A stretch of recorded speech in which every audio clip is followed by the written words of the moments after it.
Benefit షోస్కి అనుమతి ఇచ్చింది government. ఇప్పుడు బెనిఫిట్ షో వల్లే ఈ తొక్కిసలాట జరిగింది, తతంగం అంతా జరిగింది. గత 15 రోజులుగా ఈ ఫిల్మ్ సక్సెస్ అయిన ఆ మూమెంట్ని ఎంజాయ్ చేయలేకపోతూ ఉన్నాను అని చెప్పి అల్లు అర్జున్ కూడా బాధపడిన పరిస్థితి సార్. ఇప్పుడు ఈ ఘటన జరిగిన తర్వాత, ఈ ఇష్యూ అంతా అయిన తర్వాత బెనిఫిట్ షోస్ క్యాన్సిల్ చేసింది తెలంగాణ ప్రభుత్వం. ఆల్రెడీ చెప్పేశారు Komatireddy Venkatareddy. So benefit shows అంటే ముఖ్యంగా గతంలో మనం చూసాం కదా sir, 50 days, 100 days, 200 days Chiranjeevi గారి సినిమాలు అయితే 1 year కూడా సక్సెస్ఫుల్గా ఆడిన పరిస్థితి ఉంది. కానీ ఇప్పుడు వారము లేకపోతే 10 రోజులు, ఈ వారం 10 రోజుల్లోనే మొత్తం లాగేయాల్సిన పరిస్థితి.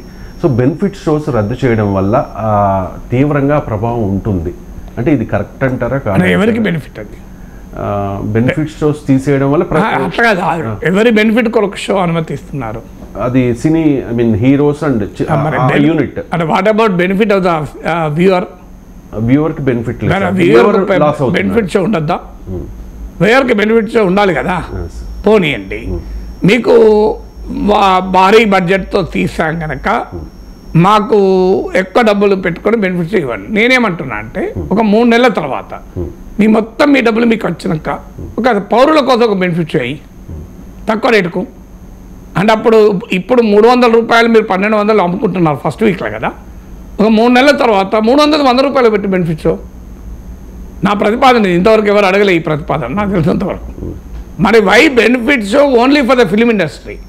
Why not for the film viewer benefit show?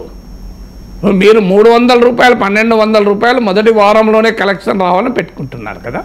Me collection మొత్తం వచ్చేసినాక, ఇప్పుడు ఉదాహరణకు పుష్ప 2 ఉంది, ఆల్రెడీ మొదటి 17 రోజుల్లో 1029.9 ఎగ్జాక్ట్ ఫిగర్ చెప్తున్నాను, 1029.9 crores వసూలేని నేను మీడియాలో చూసింది, ఎకనామిక్ టైమ్స్లో చూశాను. మీకు పెట్టిన పెట్టుబడి ఎంత? 500 కోట్లు పెట్టారని అన్నారు. మీకు ఆల్రెడీ మీ లాభాలకు బ్రహ్మాండంగా లాభాలు వచ్చాయి. నేను ఈవెన్ ఓటీటీలో కూడా వస్తుంది. ఇప్పుడు ఇక ఓటీటీలో కూడా వచ్చినాక ఇంకెవరైనా డబ్బులు 300 రూపాయలు కూడా మేము పెట్టలేని పరిస్థితిలో ఒక సినిమా వ్యూవర్ ఉంటాడు. వాళ్ళ బెనిఫిట్ కొరకు సినిమా 3 నెలల తర్వాత. ఇంతవరకు ఫిలిం ఇండస్ట్రీ ఎప్పుడైనా ఆలోచించిందా? అంటే మీ బెనిఫిటే కానీ మా వ్యూవర్ బెనిఫిట్ ఏంటని నేను అడుగుతున్నా. అంటే మీకోమో బెనిఫిట్ షోలు కావాలి, వ్యూవర్కి ఎందుకు బెనిఫిట్ షోలు ఉండకూడదు? మీరు ఒక బెనిఫిట్ షో పెట్టండి. మీరు లేదు, మీరు ఎక్కడన్నా ఎవరన్నా మేము సినిమా థియేటర్లలో మార్నింగ్ పొద్దున 7 to 10 ఒక షో వేస్తాం సండే రోజు, మేము 100 రూపాయలకి సినిమా చూపెడతాం చూడండి అని సినిమా చూపెట్టండి. మీ డబ్బులు మీకు వచ్చినాక నేనేం ముందు చేయమని అంటలేను, ముందు అయితే లాస్ వస్తారు. మీ డబ్బులు మీకు వచ్చి బ్రహ్మాండంగా లాభాలు వచ్చాక ఇక సినిమా కలెక్షన్ కూడా స్కోప్ ఏమి ఉండదు కదా. ఆల్రెడీ మీకు ఓటీటీలు కూడా వచ్చేస్తుంది కదా. అంటే theatrical rights, non theatrical income అన్నీ అయిపోయాక 4 నెలల తర్వాత వేయండి మీరు 100 రూపాయల షో. ఓన్లీ ఖర్చులు తీసుకొని వెళ్ళండి.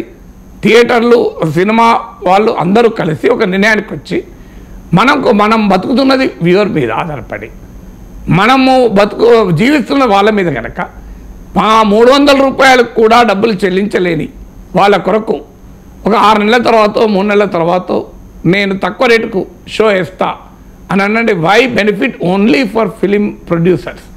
Why not for the film goers అంటే నేను. మీరు ఈ బెనిఫిట్ షో ఉండాలా వద్దా? మీరు అది చెప్పండి మొదలు. అందువల్ల బెనిఫిట్ ఫర్ హూమ్ అనేది పాయింట్ కదా. నార్మల్గా బెనిఫిట్ షోలు ఎట్లా వచ్చాయంటే చారిటీ కొరకు బెనిఫిట్ షోలు పెడతారు.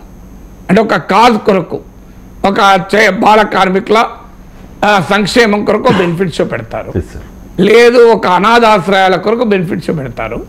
అలా వచ్చిన డబ్బులు ఆ అనాథాశ్రయానికి ఇస్తారు. అది బెనిఫిట్ షో అంటే. బెనిఫిట్ షో సినిమా తీసిన వాళ్ళకి బెనిఫిట్ షోలు ఉండవు. నార్మల్గా బెనిఫిట్ షో కాన్సెప్ట్ ఎట్లా వచ్చింది?